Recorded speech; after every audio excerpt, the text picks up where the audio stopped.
राजस्थान के बूंदी को छोटी काशी के नाम से जाना जाता है। यहाँ पर इस पर्यटन नगरी में कुछ बावड़िया देश विदेश में प्रसिद्ध है। साथ ही आपको जानकारी दें कि सही हाथ में सुंदर शैल और भित्ति चित्रों के लिए विश्व प्रसिद्ध है और भारत की सबसे बड़ी रॉक पेंटिंग यही मौजूद है। मानव सभ्यता और उसके विकास और उसकी कहानी भित्ति चित्रों के रूप में बूंदी के भीमलत में मौजूद विशाल चट्टानों पर आज भी मौजूद है। बूंदी शहर से करीब 40 किलोमीटर दूर भीमलत की पहाड़ी और जंगलों में मानव जाति का आश्रय स्थल इन चट्टानों में उकेरा हुआ है। इसमें सामाजिक, सांस्कृतिक, आर्थिक जीवन को उजागर किया गया। ये भित्ति चित्र आज भी यहाँ पर मौजूद हैं। इन रॉक पेंटिंग्स को देखने के लिए देश विदेश से लोग आते हैं। ज़िले में करीब 20 किलोमीटर क्षेत्र में इन खूबसूरत पेंटिंग की एक बड़ी सीरीज़ फैली हुई है। इसमें हमें पाषाण काल, कृषि युग, लौह युग, ऐतिहासिक काल के बारे में चित्रों के माध्यम से बताया गया है। एनडीटीवी राजस्थान की टीम ने रॉक पेंटिंग को खोजने वाले कुकी और अन्य लोगों से बातचीत की है। यहाँ उन्होंने केंद्र और राज्य सरकार से रॉक पेंटिंग को संरक्षण किए जाने के साथ साथ विश्व मानचित्र पर शामिल करने की मांग की है। देखिए।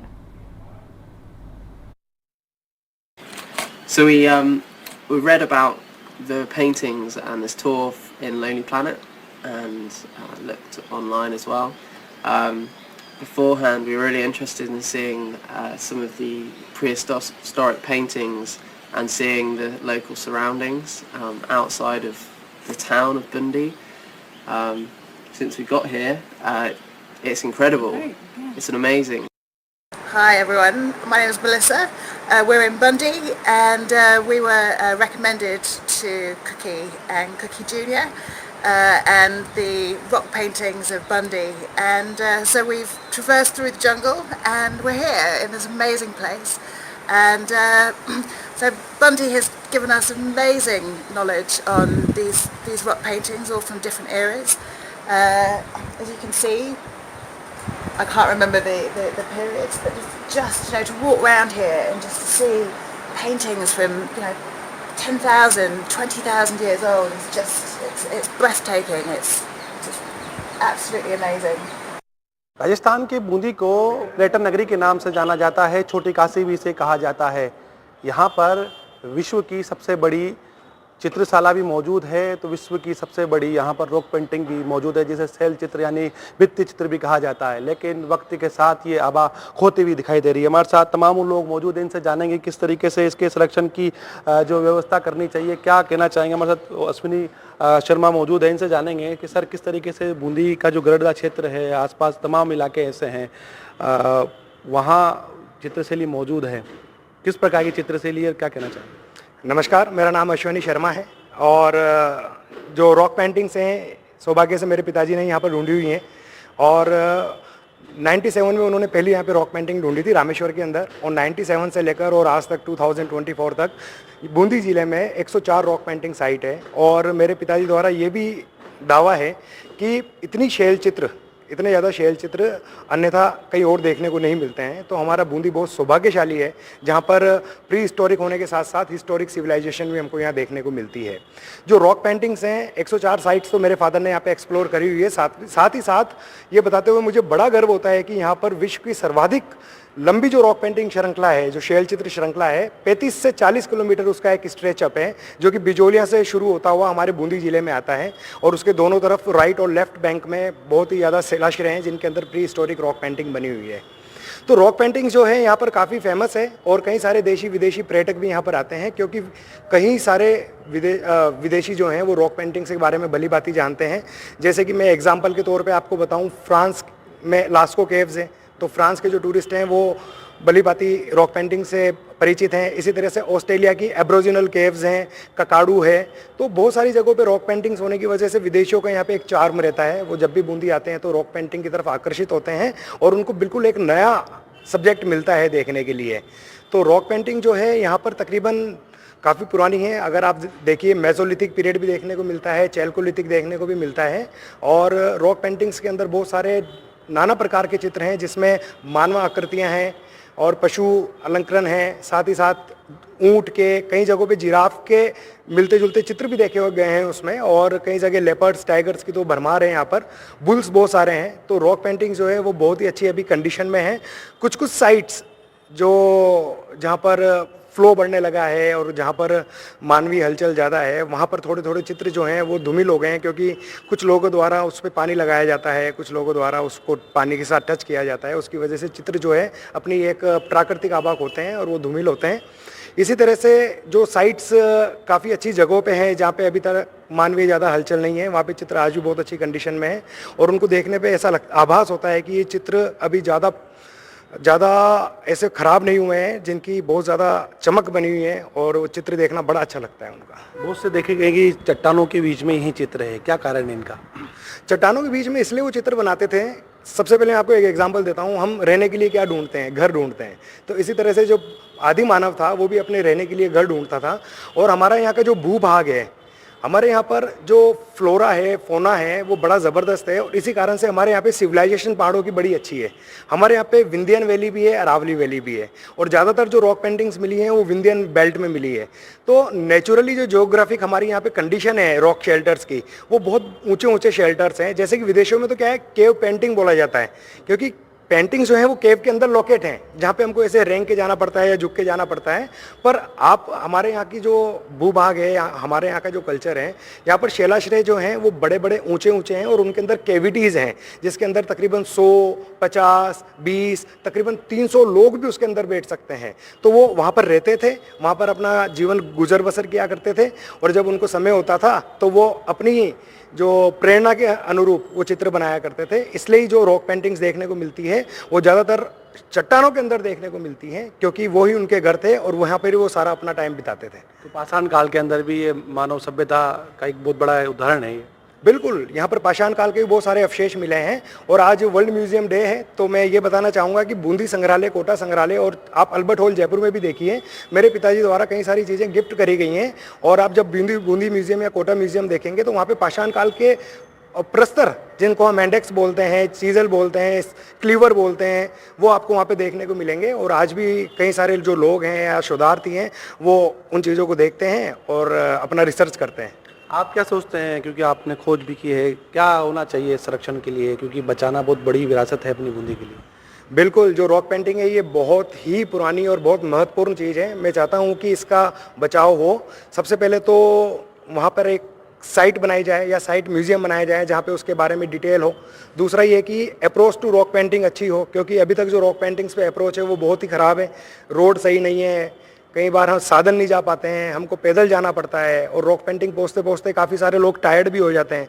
तो मैं चाहता हूँ, सरकार से भी चाहता हूँ और दूसरे जो विभाग है उनसे भी चाहता हूँ कि रॉक पेंटिंग तक अप्रोच अच्छी बनाई जाए और रॉक पेंटिंग के बारे में प्रचार प्रसार किया जाए, ताकि जो टूरिस्ट हैं उनके माध्यम, सरकार के माध्यम से या राजस्थान टूरिज्म के माध्यम से लोगों को पता चले कि बूंदी के अंदर ये चीज़ है और वहाँ पे अप्रोच अच्छी हो तो दूसरे टूरिज्म भी यहाँ पर बढ़ेंगे। तो बिल्कुल जो बूंदी की विरासत है उसे बढ़ाया जाए, उसको संजोया जाए। हमारे साथ राजस्थान पुरातत्व विभाग के अधिकारी जगदीश जी भी मौजूद है। सर, किस तरीके से प्रयास किए गए हैं जो है रॉक पेंटिंग को लेकर? रॉक पेंटिंग जो साइट है वो राजस्थान आर्कोलॉजी से नहीं है, इसका मामला केंद्र सरकार से है और केंद्र सरकार इसको प्रोटेक्ट करेगी और इसकी कार्य योजना है जो केंद्र सरकार द्वारा ही तैयार की जाएगी। तो आपने कभी विजिट किया है वहाँ का? कभी नहीं, अभी नहीं किया है ऐसा, लेकिन जब भी अगर भविष्य में कभी मौका मिलेगा तो ज़रूर है ना कुकी जी के साथ देखने जाएंगे और फिर आगे डिपार्टमेंट को भी इसकी सूचना देंगे कि इसके आगे क्या करना चाहिए इसके बारे में।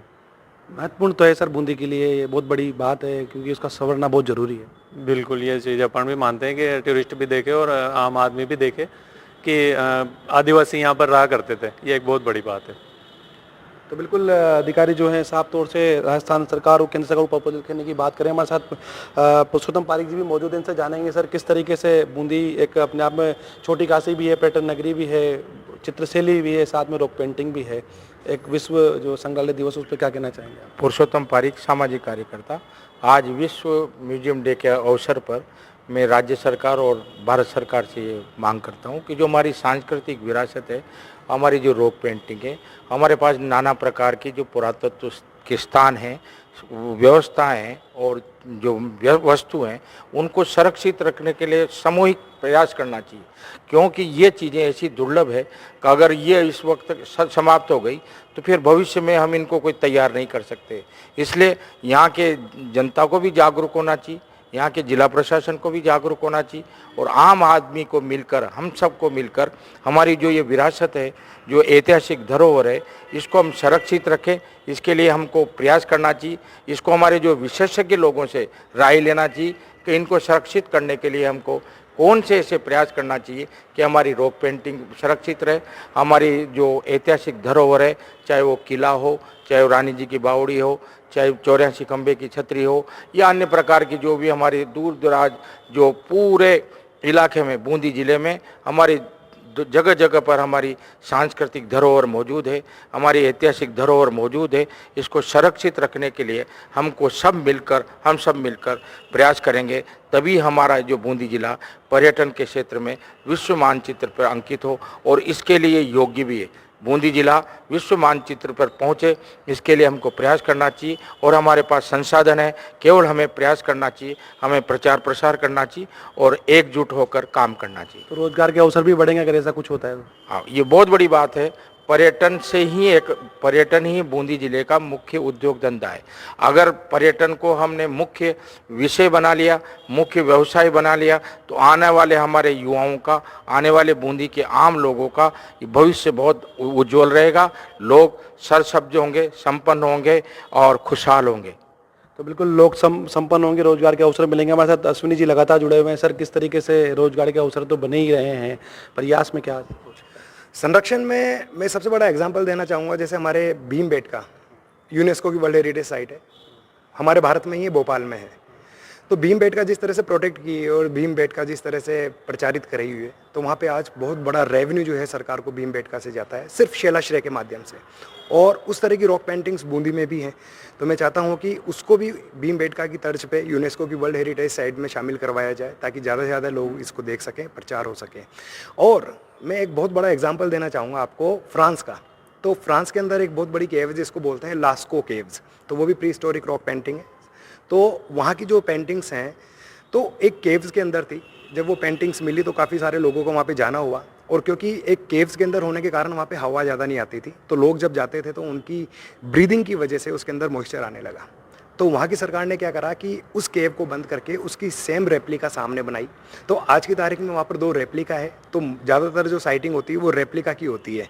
तो मैं भी ये चाहता हूँ कि हमारी रॉक पेंटिंग को भी ऐसा प्रचार प्रसार किया जाए और यहाँ पर इसको बचाया जाए, ताकि ज़्यादा से ज़्यादा टूरिस्ट बूंदी के बारे में जान सकें और ज़्यादा से ज़्यादा लोग बूंदी में विजिट कर सकें। इससे रॉक पेंटिंग का तो बचाव होगा, साथ में हमारे टूरिज़्म को भी बहुत फ़ायदा होगा, और इनडायरेक्टली तौर पे टूरिज्म के साथ बहुत बड़ी चेन एक जुड़ी होती है रोजगार की, उन सबको इसके साथ फायदा होगा। तो बिल्कुल संरक्षण की आवश्यकता है, रोजगार मिलेंगे। हमारे साथ और भी तमाम लोग मौजूद हैं। हम आपसे जानना चाहें किस तरीके से बूंदी की चित्रशैली है, यहाँ पर रॉक पेंटिंग भी है, संरक्षण की दरकरार है। क्या लगता है आपको, अगर इसका संरक्षण हो तो बात बने? हाँ जी, ज़रूर। नमस्ते सभी को। पहले तो मैं, और आज वर्ल्ड म्यूज़ियम डे है तो उसकी सबको बधाई देती हूँ। मैं सरला कुशवाहा, मैं एक सोशल वर्कर भी हूँ और हार्टफुलनेस से जुड़ी हुई हूँ।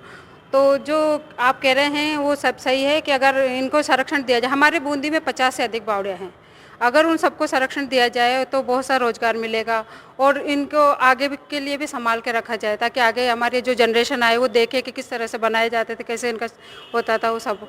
और हमारे जो किला है उसका भी काफ़ी अच्छे से संरक्षण किया जाए तो पर्यटकों के आने से यहाँ के लोगों को रोजगार मिलेगा जी। तो बिल्कुल रोजगार की लगातार बात उठती जा रही है। पर्यटन जो क्षेत्र है उस पर जो है संरक्षण की बात की जा रही थी, विकास की बात की जा रही है। आपसे जानना चाहेंगे किस तरीके से बूंदी का जो पर्यटन है वो विश्व मानचित्र पर कैसे पहुंचे, क्या सोचते हैं आप?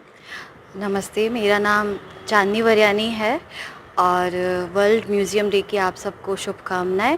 जैसा कि बूंदी में रहते हुए मुझे आज 20 साल हो गए हैं, तो मैं देख रही हूँ कि यहाँ पे बहुत अच्छी अच्छी प्लेसेस है घूमने की, लेकिन फिर भी हम लोग दूसरी जगह को, जैसे जयपुर, उदयपुर, जो भी इस जगह पर ज़्यादा घूमने जाते हैं, जबकि यहाँ पर उससे ज़्यादा अच्छी प्लेसेस है, लेकिन यहाँ पर इतने सारे टूरिस्ट नहीं आते हैं। क्यों? क्योंकि यहाँ की जगह मेंटेन नहीं है। अगर यहाँ पर भी हम लोग उस प्लेसेस को ऐसे मेंटेन करके रखेंगे तो यहाँ पर ज़्यादा से ज़्यादा टूरिस्ट आएंगे और ज़्यादा से ज़्यादा लोगों को रोज़गार मिलेगा। तो इसके लिए जिला प्रशासन से रिक्वेस्ट है कि यहाँ के जो भी हिस्टोरिकल प्लेसेस हैं उन्हें मेंटेन करने का प्रयास करें। बस। बिल्कुल, आप पर्यटकों से भी मिलते हैं, तो क्या कहते हैं बूंदी की विरासत के लिए, पर्यटन के लिए वो? बूंदी के जो भी पर्यटन यहाँ आते हैं, जितनों से मैं मिली हूँ, क्योंकि मैं योगा और मेडिटेशन से जुड़ी हूँ, तो मैं बहुत सारे टूरिस्ट से मिलती हूँ, तो वो यहाँ पर आकर सब देखकर खुश तो होते हैं, लेकिन यहाँ के मेंटेनेंस को देखकर वो यही कहते हैं कि अगर ये थोड़ा और बेटर हो तो ज़्यादा अच्छा होगा और ज़्यादा से ज़्यादा टूरिस्ट यहाँ आएंगे, जिससे कि बूंदी को ज़्यादा रोज़गार मिलेगा। तो उनका बस एक ही होता है कि यहाँ पर जो भी पर्यटन स्थल हैं वो इतने मेंटेन नहीं है, गंदगी ज़्यादा है, यहाँ पर बंदरों का आक्रमण बहुत ज़्यादा है, तो इस चीज़ से सुरक्षा की जाए तो ज़्यादा अच्छा होगा। तो बिल्कुल, जो पर्यटन है, क्षेत्र स्थल है, उनकी सुरक्षा की जाए, वहाँ पर जो है गंदगी के जो अंबार है उसको हटाया जाए। और तमाम हमने बातचीत की, इनका साफ तौर से कहना था कि सरकार एक रणनीति तय करे, एक प्लान तय करे, जिसके चलते बूंदी की चाहे चित्रशैली हो, चाहे शैल चित्र हो, भित्ति चित्र हो, उनका संरक्षण यहाँ पर हो सके। एनडीटीवी इंडिया के लिए मैं बूंदी से सलीम अली।